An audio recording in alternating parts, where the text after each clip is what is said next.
Teman-teman sekalian yang selalu dirahmati Allah, pada malam ini ada satu bahasan yang mungkin sudah sering saya bahas.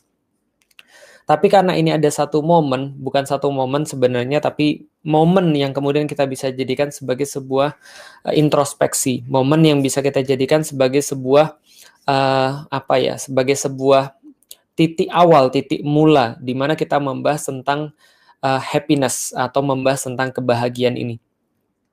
Karena kebahagiaan ini adalah memang perkara yang pelik.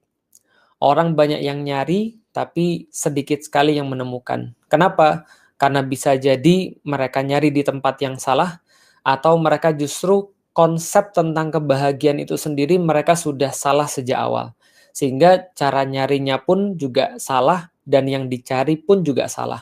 Bisa dikatakan mungkin yang mereka dapat adalah false happiness, adalah pseudo happiness, sebuah kebahagiaan palsu, kebahagiaan yang bersifat semu, yang mereka baru sadar ketika mereka justru mendapatkan kebahagiaan yang salah itu. Karena memang kalau kita bicara tentang manusia, ya apalagi sih yang dicari oleh manusia? Misal contoh, ada satu penelitian yang meneliti tentang apa yang paling dianggap membahagiakan bagi para milenial. Jadi kalau kita bicara milenial berarti sekitar 80 sampai 2000 ya. Jadi yang lahir 80 sampai 2000 itu masih dikatakan milenial. Jadi kalau gitu saya juga termasuk milenial karena saya 84 ya, milenial awal. Jadi early millennials. Kalau teman-teman yang lahir sebelum tahun 2000 ya berarti ya termasuk millennials. Lah kalau lahirnya 2000 ke atas itu neo millennials, itu milenial baru ya yang sekarang di bawah 21 tahun atau di bawah 21 tahun. Nah, tapi ketika ditanya sama millennials, orang-orang yang lahir tahun 80 sampai tahun 2000, mereka ditanya, what is the most important things in your life? Itu dia ditanya, apa yang paling penting dalam hidup Anda? Mereka menjawab begini, nomor satu itu mereka menjawab, yang paling penting dalam hidup saya adalah saya pengen jadi kaya, get rich, gitu ya. Itu sekitar 81%, karena di jawabannya boleh lebih daripada satu, jadi 81% menjawab, ya saya pengen jadi kaya. Sementara di bawahnya itu adalah get famous, jadi pengen jadi terkenal. Jadi mereka pengen jadi terkenal juga, itu 51%. Kemudian di bawahnya itu adalah helping others in need. Jadi di bawahnya itu menolong orang dalam kesulitan, itu sekitar 30%. Lalu sekitar 22% itu ketika ditanya mereka di bawahnya lagi adalah saya pengen untuk ngelit, untuk bisa menjadi pemimpin ketika dalam satu situasi yang bersifat krisis. Jadi pengen memimpin, membawa orang keluar dari satu krisis, itu 22%.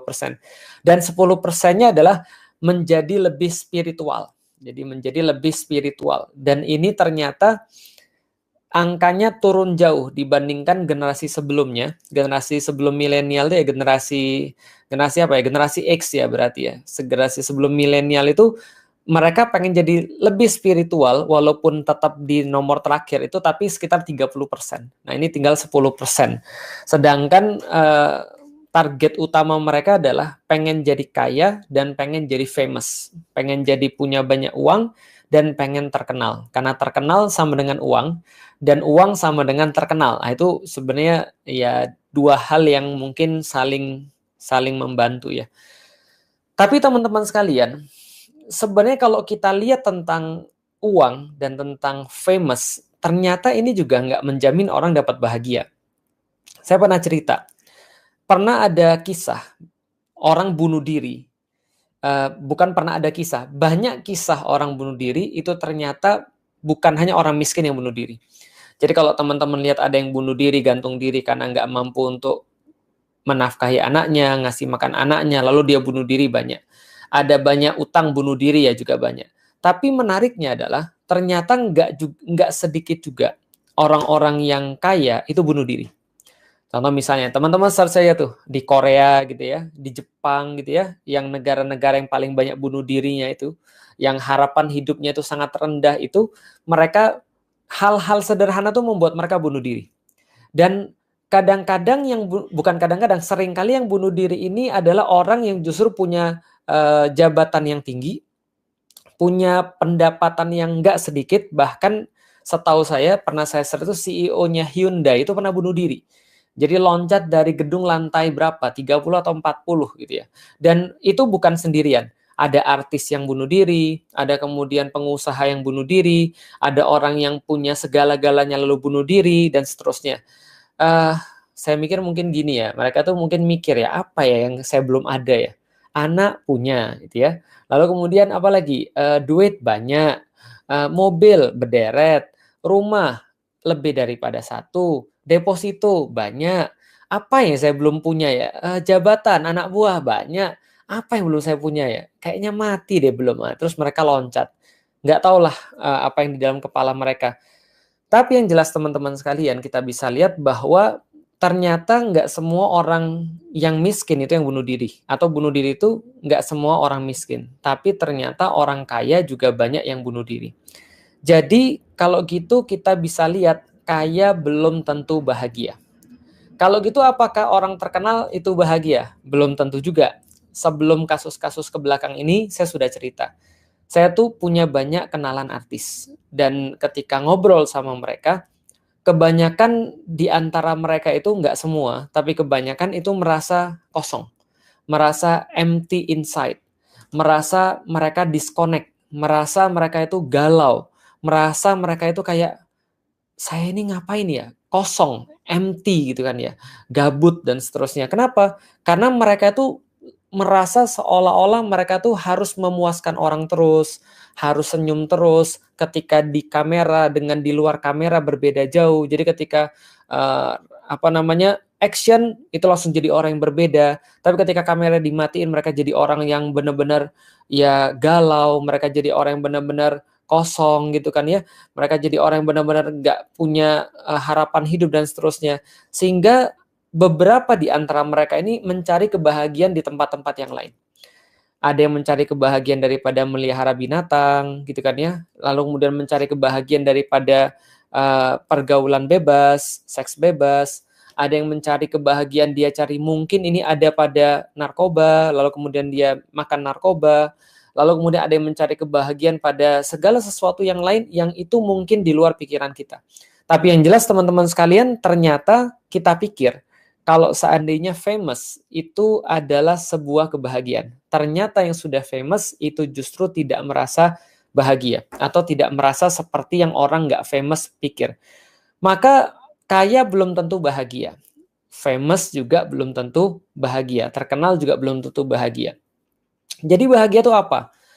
Kaya memang nggak tentu bahagia. Karena ya namanya orang kaya itu ya tetap yang dinikmati sama sebenarnya. Orang punya rumah luas, orang punya rumah sempit, tetap aja tidurnya kan di kasur yang kasurnya cuma segitu aja. Ya paling ya kasur paling gede berapa sih? 2x1 kan ya. Kalaupun kasur Anda buat selapangan golf kan Anda nggak mungkin tidurnya guling-guling sampai selapangan golf itu kan nggak mungkin. Ya tidurnya segitu-gitu aja. Mau makanannya banyak ya makannya segitu-gitu aja. Perutnya kan terbatas gitu ya. Mau Anda punya budget 500 juta dengan budget 50.000, kalau misalnya satu bungkus nasi Padang sudah mengenyangkan Anda, ya 500 juta jadi nggak berharga, karena kenyang itu ya segitu aja. Paling yang kita beli adalah rasa aja. Tentu rasa nasi Padang yang harganya 200.000 sebungkus beda dengan nasi Padang yang harganya 20.000 sebungkus misalnya. Tapi yang jelas kenyangnya sama, terbatas maksudnya kenikmatan manusia. Artinya ya justru kadang-kadang orang kaya punya problem-problem tersendiri. Misalnya kalau misalnya orang kaya kan banyak pantangan gitu ya. Nggak boleh makan minyak-minyak, nggak boleh makan manis-manis, nggak boleh makan yang terlalu asin gitu ya. Sedangkan orang miskin kan semuanya bisa. Tapi nggak punya uang ya sama aja.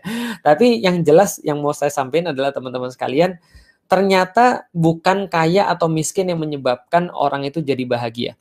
Artinya orang kaya bisa jadi tidak bahagia, orang miskin juga bisa jadi tidak bahagia. Sebaliknya, bahagia bisa jadi ditemui oleh orang kaya, sebagaimana bahagia itu bisa ya. Oke, kalau gitu kita lihat lagi teman-teman sekalian. Suatu waktu ada yang ketemu saya lalu kemudian lalu kemudian bilang begini, enak ya jadi ustadz. Kenapa saya bilang? Dia bilang sederhana aja, saya tuh Ustadz seumur hidup saya, 17 tahun saya tuh sudah hidup Ustadz, saya belum pernah pergi keluar kota.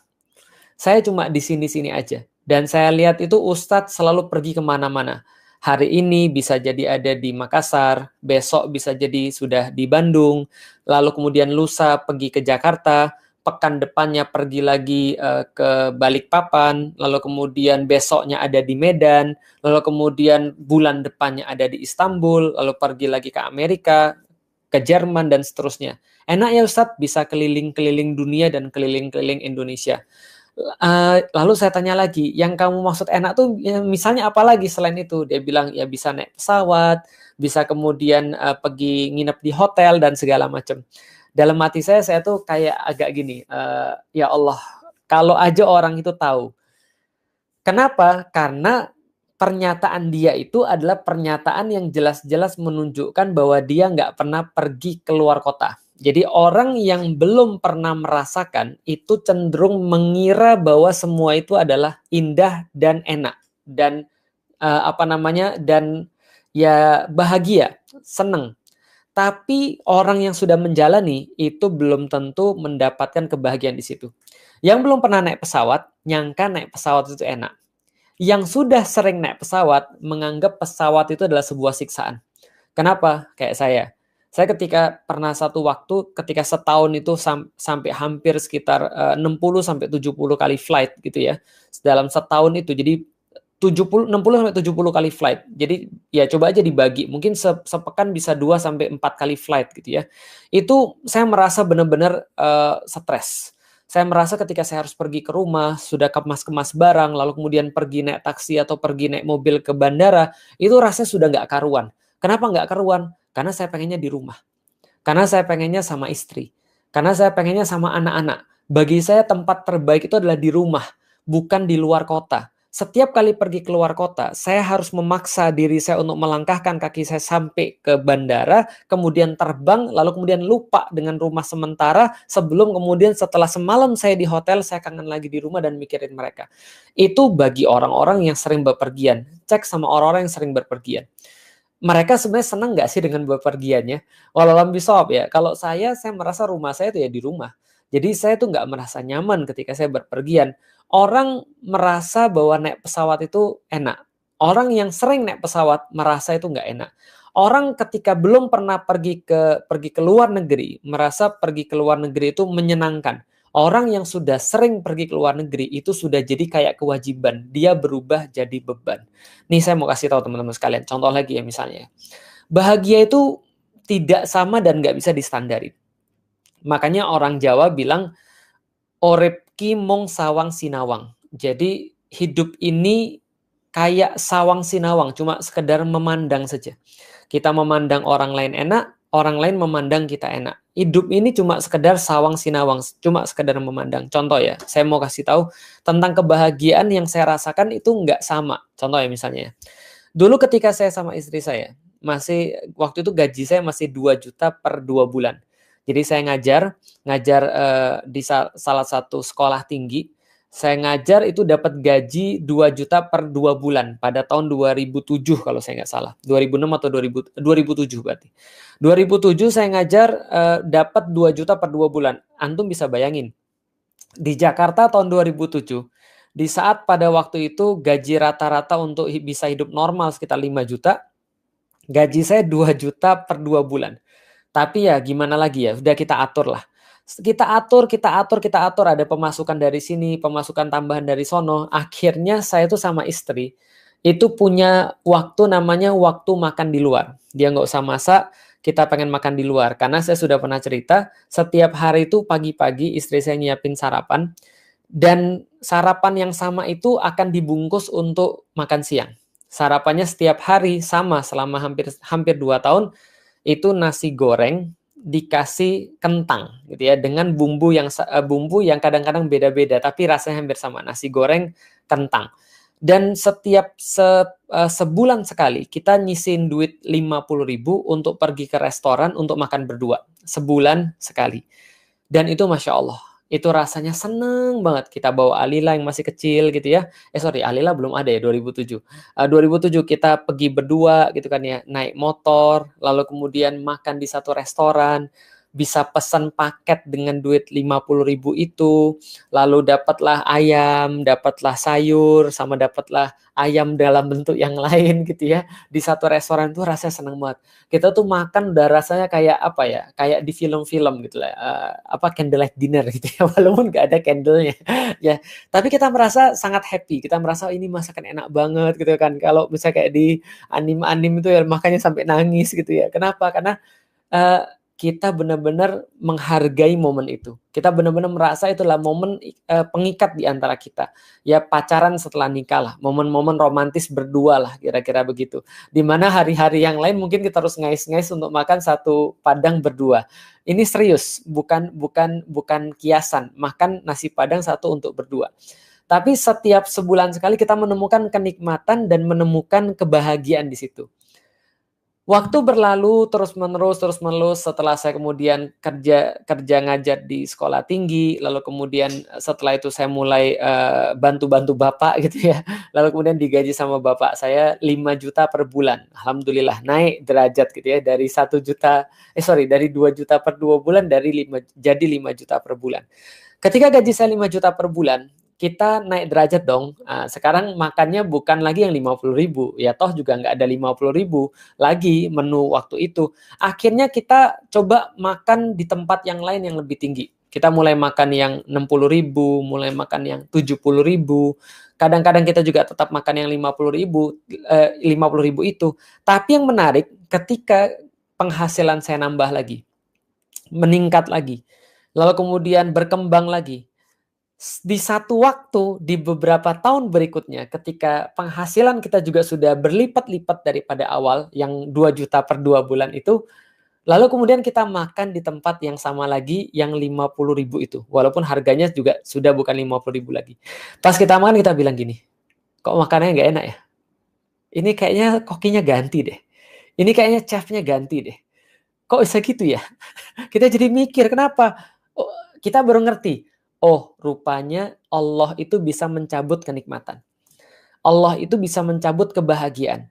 Yang tadinya kita bahagia menjadi tidak bahagia. Padahal situasinya sama, padahal kondisinya sama. Tapi dalam kondisi itu bisa jadi yang awalnya kita bahagia menjadi dicabut kebahagiaannya oleh Allah Subhanahu wa taala. Kita jadi ngerti itu. Ternyata memang segala sesuatu yang nggak pernah kita dapat, itu cenderung kita anggap kita akan bahagia, tapi begitu kita dapat, itu kenikmatannya dikurangi sedikit demi sedikit. Itulah makna daripada kullu man 'alaiha fan. Segala sesuatu yang bisa Anda jangkau di dunia ini, semua yang tersedia di dunia ini, Allah sampaikan adalah fan, adalah sesuatu yang fana. Maksudnya fana itu apa? Akan berakhir, akan habis, akan hilang. Apa yang berakhir, apa yang habis, apa yang hilang? Kenikmatan Anda ketika mengkonsumsinya. Itu ada teori ekonominya gitu kan ya. The theory of diminishing diminishing marginal utility gitu ya. Atau yang kemarin disampaikan sama Mas Husen itu ya, teori Gosen atau teori apa ya. Nanti coba dicek deh. Ini teorinya berkata begini, bahwa kepuasan itu akan senantiasa berkurang. Bahwasanya kepuasan itu akan senantiasa berkurang seiring bertambahnya konsumsi. Contoh, ini teori ya. Nanti kita akan kasih eksepsi atau kita akan kasih pengecualian daripada teori. Tapi teori umumnya adalah teman-teman sekalian, segala sesuatu yang lebih banyak Anda konsumsi, itu pasti akan berkurang kenikmatannya. Itu adalah sesuatu yang bersifat umum. Jadi artinya kalau belum ada akan dicari, kalau sudah ada Anda akan malek, Anda akan males dengan itu semua. Contoh, Anda lapar banget nih, udah puasa seharian, benar-benar puasa. Tambahannya adalah Anda lupa untuk sahur. Jadi sahurnya ketiduran. Anda bisa bayangin seperti apa seharian tuh Anda jalani, Anda benar-benar craving dengan es buah, benar-benar craving dengan air putih yang ada bulir-bulirnya itu yang dingin gitu kan ya. Lalu kemudian Anda benar-benar craving dengan makanan. Tapi begitu beduk gitu kan ya, Allahu Akbar, Anda dikasih makan bakso kesukaan Anda. Satu mangkok. Anda makan lahap banget. Seolah-olah Anda nggak pernah makan seumur hidup. Seolah-olah Anda itu kayak serigala yang lagi kelaparan gitu kan ya. Seolah-olah Anda nggak pernah makan selama berapa tahun gitu ya. Tapi setelah Anda dikasih mangkok pertama, Anda disodorin mangkok kedua. Anda makan lagi dengan lahap. Tapi beda dengan mangkok yang pertama. Anda tidak merasa kenikmatan yang sama seperti mangkok pertama. Mangkok kedua sudah berkurang. Lalu kemudian Anda dikasih lagi mangkok ketiga. Mangkok ketiga itu rasanya semakin berkurang daripada mangkok yang kedua. Dan Anda dikasih lagi mangkok yang keempat, Anda sudah mulai merasa nggak enak. Anda sudah mulai merasa bahwa ini kewajiban saya untuk ngabisin nggak sih? Saya harus ngabisin nggak sih? Atau saya boleh berhenti sekarang? Begitu Anda dikasih mangkok yang kelima, Anda mulai merasa tegang. Anda mulai merasa stres. Anda mulai merasa depresi. Dikasih lagi mangkok yang selanjutnya, Anda muntah atau Anda mungkin ngamuk. Kenapa? Karena mangkok baksonya sama tapi menjadi berbeda karena kenikmatannya sudah dicabut. Maka kenikmatan itu bersifat terbatas dan itu berlaku bagi apapun juga. Nanti ada pengecualiannya tentu saja. Artinya, kalau ada orang mencari yang namanya kebahagiaan pada sesuatu yang fana, dia harus paham sesuatu yang fana itu punya batas. Dia harus tahu sesuatu yang fana itu pasti akan hilang. Dia harus tahu bahwa sesuatu yang fana pasti akan berkurang dan pasti akan habis. Dia nggak bisa mengharapkan sesuatu yang seindah kebahagiaan. Sesuatu yang setinggi kebahagiaan itu bisa disediakan pada sesuatu yang fana. Saya pernah ngajak Hawaryun pergi makan mie. Bagi saya mie terenak sedunia gitu kan. Ya karena saya selalu membuat karakteristik kayak gitu. Saya kalau misalnya menemukan mie enak, itu yang pertama kali saya ajak adalah istri saya, lalu bapak saya, lalu teman-teman saya. Waktu itu saya ngajak Hawaryun sama Sis. Sis itu kan punya taste kan ya, punya sense of taste. Kalau Hawaryun itu ya nggak punya sense of taste. Tapi saya ngasih tahu dia, Hawaryun yuk ikut yuk sama saya sama Sis, kita pergi makan mie yang terenak sedunia bagi saya. Lalu kemudian saya ajak dia makan, lalu saya tanya, Sis enak nggak Sis? Wah enak banget Ustaz, ini keren banget pokoknya rasanya. Saya tanya Hawaryun, setelah saya tanya Hawaryun saya merasa menyesal. Kenapa? Karena ya kan saya lupa, dia kan tidak ada rasa gitu kan. Bagi dia tuh makanan cuma dua, mengenyangkan atau tidak mengenyangkan gitu. Jadi dia nggak ada rasa. Tapi dia bilang, wah Ustaz ini enak banget. Lalu kemudian kita ngomong bareng-bareng kayak gini. Jadi inilah maksimalnya dunia. Saya bilang sama mereka, inilah maksimalnya dunia. Jadi dunia tuh ya cuma ini aja. Ya yang paling enak ya ini, nggak ada yang lebih enak lagi daripada ini. Dan kita mau punya duit seberapapun, inilah mie yang paling enak yang bisa kita beli. Inilah mie yang paling enak yang bisa kita rasakan. Enough, selesai, khalas. Kenapa? Karena fana itu pasti akan hilang. Dan kita benar-benar keranjingan makan mie tersebut. Tapi tebak, berapa kali sampai saya bosan makan mie itu? Berapa kali sampai saya bosan makan mie itu?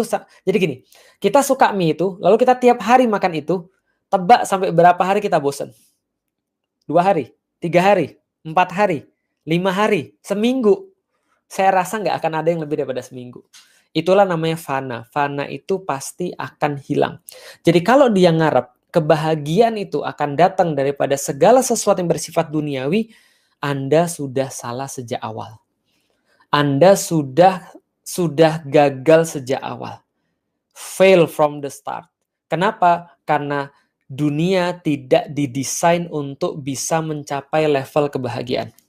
Level kesenangan iya, tapi nggak bakal sampai level kebahagiaan. Kenapa? It's a different level. Itu adalah hal yang lain. Kebahagiaan itu jauh lebih tinggi daripada kesenangan. Karena kesenangan itu adalah sesuatu yang ketika kita dapat. Sedangkan kebahagiaan itu adalah sesuatu yang diturunkan, yang transendental, yang bukan dari dunia ini gitu loh maksudnya. Nah, artinya kita harus tahu dulu bahwa bahagia itu bukan nyangkut dengan perkara-perkara dunia. Jadi kalau ada orang pengen bahagia, tapi dia ngarep pada dunia, udah siap-siap kecewa aja. Kalau aku sekaya dia, aku akan lebih bahagia.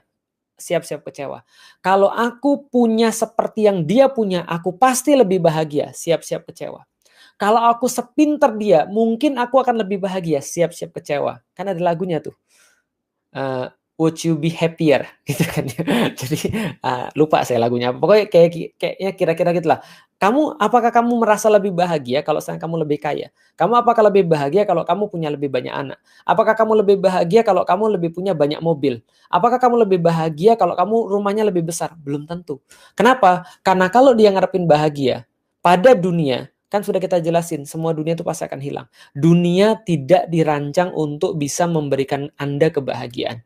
Dunia hanya dirancang untuk bisa memberikan kepada Anda paling maksimal adalah senang. Itu aja. Tanpa ditambahkan apapun. Sekali lagi, tanpa ditambahkan apapun. Maka tanpa ditambahkan apapun, dunia nggak bakal bisa nganter Anda lebih tinggi daripada kesenangan. Karena setelah senang itu tegang. Setelah tegang biasanya baru tenang. Tapi ya intinya adalah dunia tuh nggak bisa nganterin ke situ. Jadi kalau Anda mau nyampe ke satu kota atau ke suatu perhentian namanya kebahagiaan, ini beda jalur dan beda kendaraan. Kendaraannya bukan dunia. Jadi apa kendaraannya? Ya sesuatu yang bukan dunia. Gitu loh maksudnya. Nah, itu yang mau kita bahas terlebih dahulu. Jadi kita harus ada kesepakatan dulu kalau andaikan kita mau cari bahagia, berarti bahagia bukan di dunia. Berarti bahagia bukan urusan dunia. Kalau gitu bahagia tuh urusan apa? Nih, kita bahas dulu dari segi bahagia, cara mendapatkannya dari segi akademisi. Klik silahkan di Google. Klik Grant Study. Grant Study. Ini adalah sebuah studi panjang sekali, 75 tahun lebih dan terus berlangsung yang dilakukan oleh Harvard Medical University.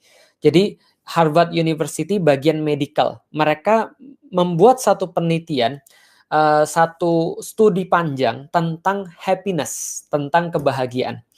Dan selama 75 tahun itu mereka meneliti orang-orang. Kenapa orang tuh bisa bahagia? Ada yang lahir miskin kemudian kok bisa jadi kaya?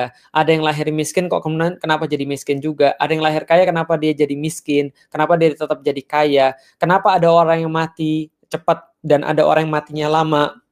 Ada orang mati ditinggal suaminya, berapa lama dia hidup? Ada orang yang mati ditinggal istrinya, berapa lama dia hidup dan seterusnya. Mereka banyak melakukan penelitian.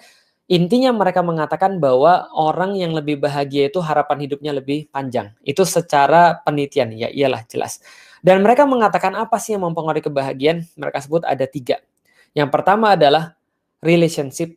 Bagaimana cara kita tuh berhubungan dengan orang lain. Karena manusia adalah makhluk sosial.